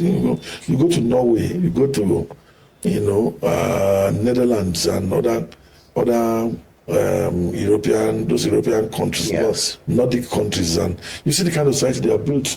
They're elite. Is this your vision? And you see a prime minister riding bicycle to work. That does not take anything away from him. He's a man of means, a man of power. A man that commands respect is riding bicycle to the office. The home is facing the street, no fences. No big man ho. Somebody become a councillor here, he can no longer talk to his neighbor. He's honorable. Where is the honor?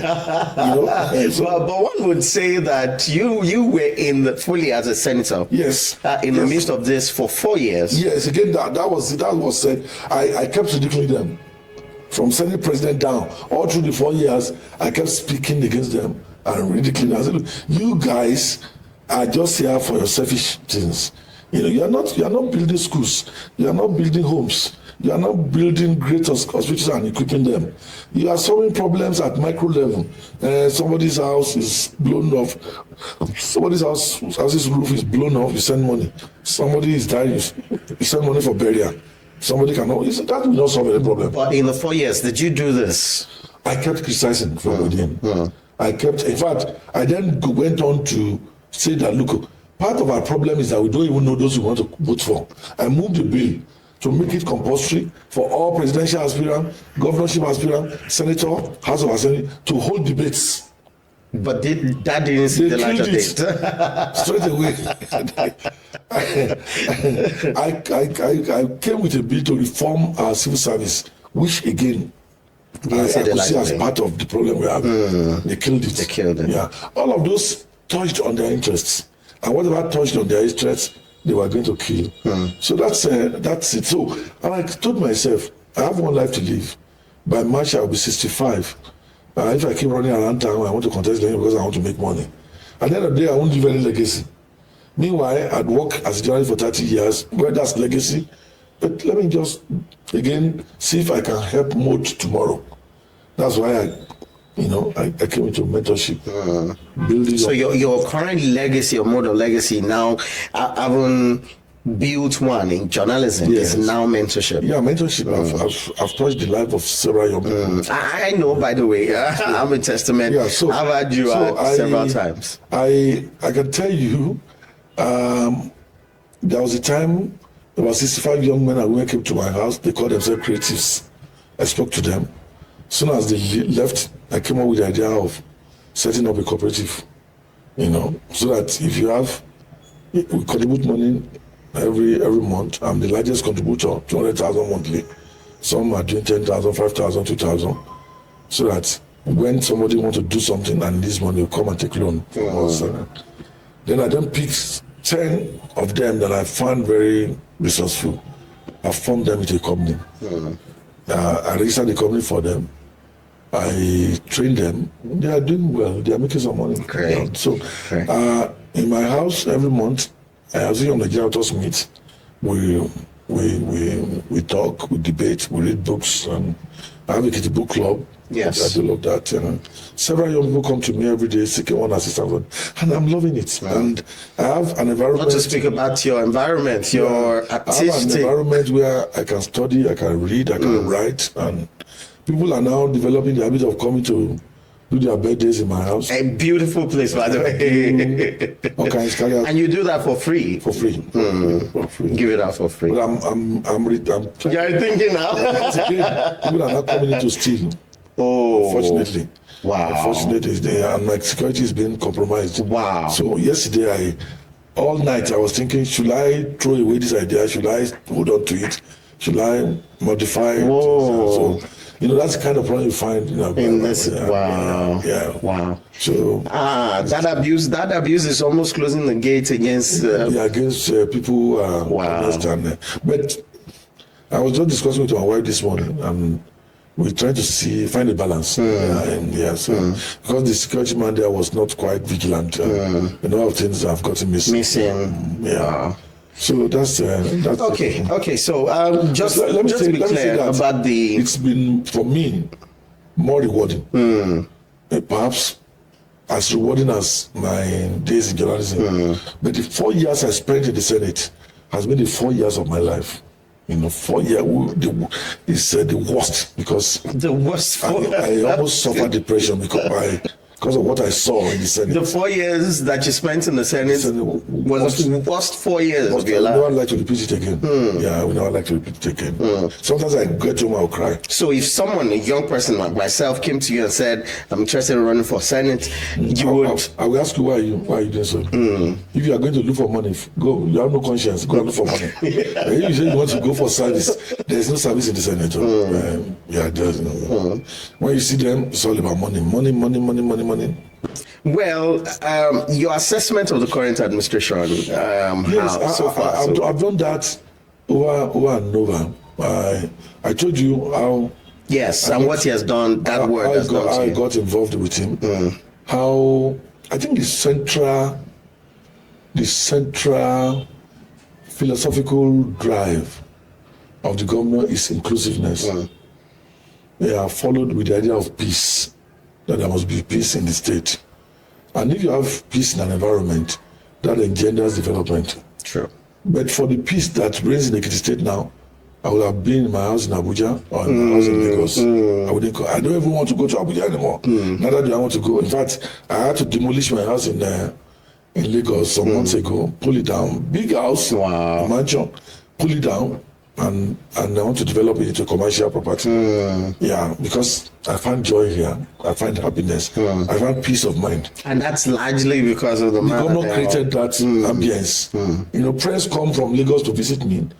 Wow, they tell other friends, a family, they are waiting for me now in the Armour Hotel. They arrived yesterday. They said I'm giving them dinner today. They said they want to go and see my house. People come, even from abroad. Then they are directing that it's been done there by the first lady too.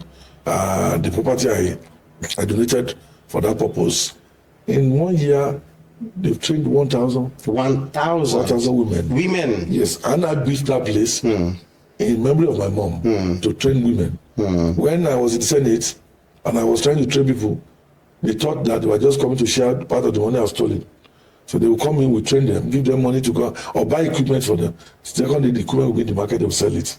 I got frustrated, particularly at the point I picked 570 women from 57 wards of my central constituency. I trained them in the way of cooperatives. I got experts to come and train them. I opened bank account for each ward because I picked 10 per ward. And I said, I'm giving each of them 25,000 grants. Multiply 25,000 by 10, that's 250,000. Yes. For each ward. I'll put this money into the account. We selected president and secretary among them. I invited Mr. Tinubu to come and declare the place open. I brought a white friend, a lady from America, who is an expert in that area, to talk that way. So we gathered at this Loyi Hall. My wife bought Ankara for all the 570 women and all that. They addressed them there. But the night before the event, some of the women came to protest in my house that they don't want their money go to the bank. They want it added to them individually. Wow. I told my wife, I'm canceling this program. I said, no, don't do so. They will call you for 1 night that you deceived them. So all night, myself and my wife are counting 25,000 and enveloping it all night. So at the event, I addressed them, Tinubu addressed them, the lady addressed them. So they queued right in front of the hall. I saw them sharing it with their leaders. The money that was supposed to be for trading. Because we deliberately said we were picking indigent women in memory of my mother who was indigent. They shared the money. So later I learned that most of the leaders who picked them in the wards picked their concubines, their daughter, and the ones they didn't, who is not related to them. It was a deal. That was how I got angry. Shut down the place. And it was, because I noticed the place was active for a bit and then shut down for a long while. Until I started pursuing this issue of about a law officer, the renowned Cover, who was known all over the world, but not only in Ekiti, from his Ekiti. So I now got the government interested. The government now set up a foundation and made me the chairman. I was able to get some of the best minds in art collection in Nigeria to the foundation. So we came in for the inauguration, and we inaugurated and went for lunch in government house. And Nike Art Gallery, Mrs. Nike Kundaye, now said, Your Excellency, there is something interesting, that this Adire art emanated from Ekiti State. Now if you look at the only photograph of Olowe existing, it's a Adire fabric. And the man died in 1937. So that means Ilu, there is a particular plant called Ilu. It's where the girls they dye, the traditional dye to do Adire.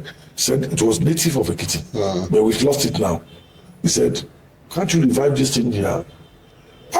So the history of Adire could be traced not to Osun State, but to Ekiti State. Yeah, Ekiti State. I jumped at the idea as, Your Excellency, if you can buy this idea, I have this property, a big warehouse can serve as training and workshop, a fine building that can serve as a showroom. And the governor and the wife bought into it. And then within a period of 1 month, the Adire was did all the innovations, and then we started training with the hands. Wow. That's how. So all of this together give me joy, tied me to the governor. You find some fulfillment. In fact, I cried the day the place was open to me, because again, it has always been an idea that I want to do something in memory of my mother, even if it's not named after. It's something to help women, because my mother struggled to train 6 of us, and we are all successful today. So, and I thought that God has done so well. So let's help other people. So that's it. That's the kind of. Well, that's why I'm in Ekiti now. When I tell people that I live in Ekiti, they can't believe it. They think something can be stupid. Some say, why don't you go and sort out, if not for you, for us, sort out your problem with Tinubu and Babafemi. Let's go and eat. So I'm eating Panajama, and then I'm going out. You're living peacefully. Anyway, anyway, thank you so much for sharing your story. I'm not done. I just thought to thank you for what you do, particularly that I'm also part of, for young persons in the state. As we close, you know Ado so well. Very well. I was born here. I was raised on the street. Leave home in the morning, follow Igun all over the place. At 6, we were going collectively to the bush to hunt Okete And sometimes we encounter snakes and crabs and all those kind of things. And so let's look at the landscape at Yeah, it has changed. It has changed. So tell us about the changes, what used to be at junctions, the names. Yeah. If you go to Fajuyi Park, there is a particular bank, looking. Facing. I don't know the name of the bank. Yes, facing Fidelity. Yeah. There used to be an Iroko tree at that spot. Under that tree was a Yemoboro. There was this mad woman. You know Babwaya? Babwaya, yes. She had a big crown of Babwaya on her head. Something like this of Babwaya on both hands and on the legs. She must have been there. I met her growing up there. She probably would have died late 70s there under that tree.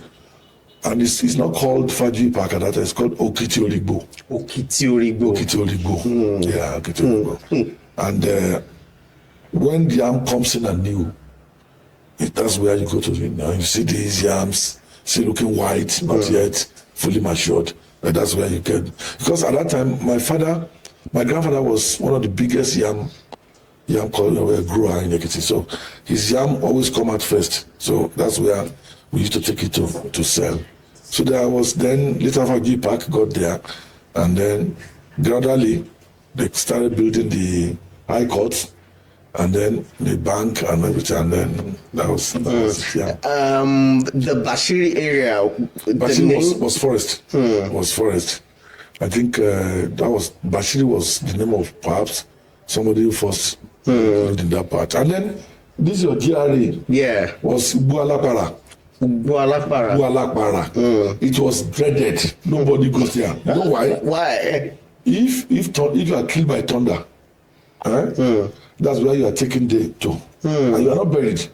They will tie you to the tree standing until you rot away. Wow. If an Abuke person dies, that's also where you are taken and tied to the tree. It was a big forest. In fact, when we are passing nearby, we used to run because we thought it was inhabited by spirits. So we used to run. Now it's Jerry. Then, I come from the Baradaba family in Ereguru. We used to conduct DNA for the king's children. If a king gives birth to a baby boy this year, next year they will bring the boy to our family. We have a drum. We put the drum down. They will sit the child on the drum. I don't know what they read. The man who reads them will just say, yes, this is a child. So that was how you conducted DNA for the king's children. And they will children. put him on the shoulder and dance around the whole of Ado-Ekiti and then go and present him to Kabiyesi. By doing that, that boy is qualified to be king in the future. But they will put a child on that drum and the reader says, no, this is not Kabiyesi's child. From there and there, the mother and the child are going to Bualakwara. Wow. Sentenced to that. So if you there's a lot of sins committed in that. Where the issue live now. Well, that's the seat of power now. Then if you are coming, there is a Enron Palace. Enron? Where? At that junction, if you are going to the Rono Market, yes. If you are going to Sabo, yes. If you are going to Government House, there's a roundabout one there. Yes. At that junction. Yes. Enron Palace is just down the road. And it's no longer there now. It's there, but the Igbos are encroaching now. No. Now I know that place. That's where they have a Palm Masquerade. Yeah. Palm Masquerade is popular all over the world. There's a story about those cabins. They used to have close to 200 of that. Wow. They are all abroad now. Taken away. Then there's a place where Ni Akwashi has a small hotel. If you are going, if you leave that roundabout and move up, yes, to you are going to approach Leabiye side. Yes. Yeah. You get to the junction and you see one Porogun tree there. Yeah. I think it's still there. It's still there. That's a barrier of an Iwi of Ado-Ekiti who was brutal. When he in the That was where they buried him. he was brutal, wicked, and all of that. So the king, the chiefs led by the chief Reno, Yes. sometimes managed to trick him out of the palace, got him to that point, killed him and buried him there. Wow. And then planted that.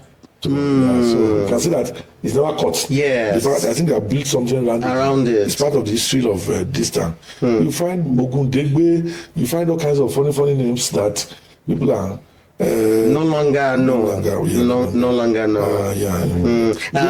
We are buses still now to take passengers to Abuja. That terminal. Yeah, no, not the terminal. You know, that one is around the Jibo. Okay. Yeah. It's also I'm trying to remember the name of that place now.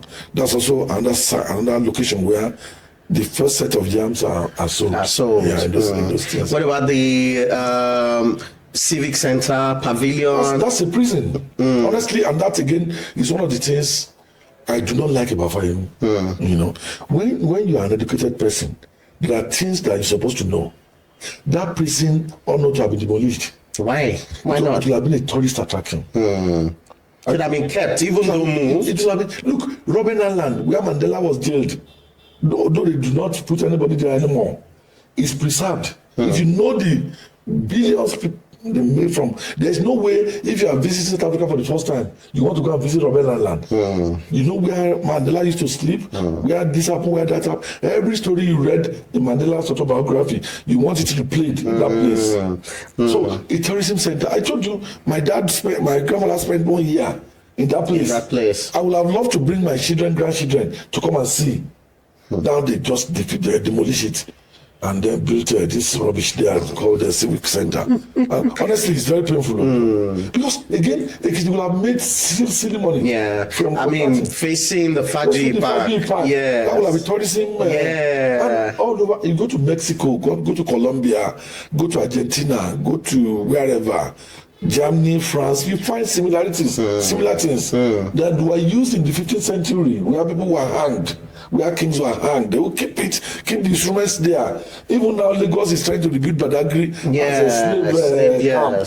And the stories are being told. They are remaking the old chains. They are new ones, but they are presenting them as new. All the things we go to Israel to go and look at, they were made by Jews, and they are making money. When I went to Israel and they were showing me where Jesus died, I was just, money. There were new things made by people to make money. Those sites are very new. Same thing we'll have done here. Education, teaches you that things like that should be kept. And but I was not talking to him then. I wanted to carry placard and go and sit there, but people would think I'm mad. So we lost that. We lost that to history. But that was the prison. In fact, in those days, people dreaded passing through the prison. Obada, they call it Obada prison. Obada prison, There's a replica of it. Now it's now a foul. It is now a foul. There's a replica of it in Elisha. Even Akilaru sang about it. So those things ought to be preserved for history, for young people will be curious. When my children come now, or when I try to convince them to come home, pick our fellowship, what are we looking at? Where am I going? The only thing we have is Kogosi. That's the only thing now. So if we are able to remake the Faji Park, that would be a good one. But we are trying to build a museum in this Ekiti, and we need things like that across the state, in every town. And look, the house fella lived as a student in London. It's been preserved. Nigerians, Americans, Germans, when they go to, who are music lovers, they want to go and look at the house. They are making money. That single room. And Fela is a Nigerian, but they are making money through him over there. So things like that connects with people, their emotion, and they want to look at it. So anyway, I then made an effort to rebuild Faji's house, Lokisha. Yes. Yeah, myself and Tinubu built that house. We are going to put a museum there. I went looking for curator. Before I came back, the son had converted it to shop and rented it out to an Igbo man. Till today. That was how we couldn't carry on. I built that house. Wow. Yeah, I built that house. Thinking that if we have some of these things, people will not be running away. Yeah. Part of the problem Ekiti is facing today is that the educated Ekiti, the elite Ekiti, are not living in Ekiti. Yeah. So there's even no middle class in Ekiti. Everybody's poor here. Everybody's poor. Forget about all these young on the streets. Everybody here is poor. There's nobody you can truly call a rich person in Ekiti. No. If we gather all Ekiti indigenous and we queue and ask us to make donations for development Ekiti, I'm not sure we can contribute 1 billion. I swear. Wow. People like me, we put down 200,000 or 500,000. How many people in Ekiti can donate 500,000 to a cause? But you go to Igbo land, one small boy, we stand up and say, I'm donating 15 billion to this cause. That's it. So anyway, thank you very much for sharing. I see where your vision is. There's no need to ask you where you hope to see this place. Yeah, it you already shared it. But when people like you are showing interest, and please, my experience is unique. Don't, because of my experience, run away from politics. At the end of the day, everything we do is about politics. The air we breathe is about politics. If the environment is not good, if everywhere stinks, gutters are not taken care of, you will breathe contaminated air, and then your lungs will collapse. When you are born, they register your birth. Who does that? Government. When you are dead, where you are going to be buried, it's going to be decided by government policy. Even your death certificate is not issued by family members, it's issued by government. Everything you do. And who constitutes government? What constitutes government? Politics. So let everybody of goodwill go and get interested in politics. Last time my daughter came in from Canada, he said he wanted to go and see you. I said, good day. I got to it. We said, Papa, I come to tell you that I'm going to be governor of this state one day. And I was I live in Canada. He said, yes, I'm not yet. When I'm ready, I'll come. He now asked the man who was already in his pajamas to pray for him and then take photograph with him that even if he's no longer alive there, we show it to him that he got his blessings. Yeah. So, we must consciously build a new generation of people who can serve without stealing. All these fellows that are calling themselves politicians now, they're just people who want to steal money. Okay, as we close, very quickly. Yes. Do you support the second term administration of His Excellency? Oh, sure, certainly. So I believe he should be allowed to do a second term. Yeah. Honestly, let me say this. I've been involved. I've not seen a governor like him since 1999. He has been the best ever. He has been the best ever. He's been the best ever. Trying to put roads in place and infrastructure. It may not be what we entirely desire, but it's on the path to it. Honestly, for me, peace is major. Do you know how many times I've been shot at in Ekiti State? On the eve of Buhari's election in 2015, 2 a.m., I was bombarded with gun in my house. Wow. I had to jump fence. At the farm there? At the farm there. I was. And it's a story I will tell when I write my book. I had to be in the bush. I was tweeting. I was putting things on Facebook, calling Commissioner of Police, calling away. That was when they now sent the policemen from headquarters to come and rescue me. Yeah. I know those who did it. I know those who called me after to say that you have just seen a sample. We are going to hunt you to death. If that continue persisting, I won't be here. Yeah. All the kind of things I'm doing to assist, I'm going to do it. So peace matters, and nobody will come and put his money where there's no peace. Sure. Yeah. Now we have the airport. Last time I came back from Morocco, I just jumped into the plane in Lagos. 35 minutes after, I was there. 15 minutes from the airport, I was in my house. That is development. I was against the airport before. Oh, so you were, but now you see it. Yes. Why? Again, is that if the road between Ado-Ekiti and Akure had been okay, there would be no need for an airport in Ado-Ekiti. 35 minutes driving. If you live, we'll say in Abuja, to go to the airport in Abuja, you spend about 45-50 minutes. So if you can drive to Abuja in 30 minutes, There's we don't need to clear. But the road was bad. And that was an argument then. Why don't you fix the road, make it double carriageway to Akure, and then the money we'll have used to do airport here, used for something else. But that road was not done on time. But thank God now. Last week, yeah, it's better. 30 minutes. Yeah. Thank you for consistently engaging with the A1 Nigeria podcast. Babami, as this thing they go, as you they hear them, please like, subscribe, and share. Make we let this message go far now. And that responsibility is also hanging on your shoulders as you watch. So as you're watching, take a moment to just like, subscribe to this channel, and share this message with someone you think might need this. All the best as you do this, and thank you for doing it. Well, it's been a very lengthy podcast conversation on the A1 Nigeria podcast with the very distinguished Senator Babafemi Ojudu. And I'm so immensely grateful to him for sharing his experience. And by the way, if you have not gotten a copy of this book, The Adventure of the Guerrilla Journalist, you're missing out. Please kindly grab a copy of it to read very much more. And of course, I can't wait for the book he's going to publish very soon. Till the next time, I'll be seeing you again. This is where the real story is told, the A1 Nigeria podcast. A big shout out to Air Visuals and the entire team, backstage, and of course the great studio. I'll see you again some other time. Ayo-Akande is my name. A1 Nigeria. All the best.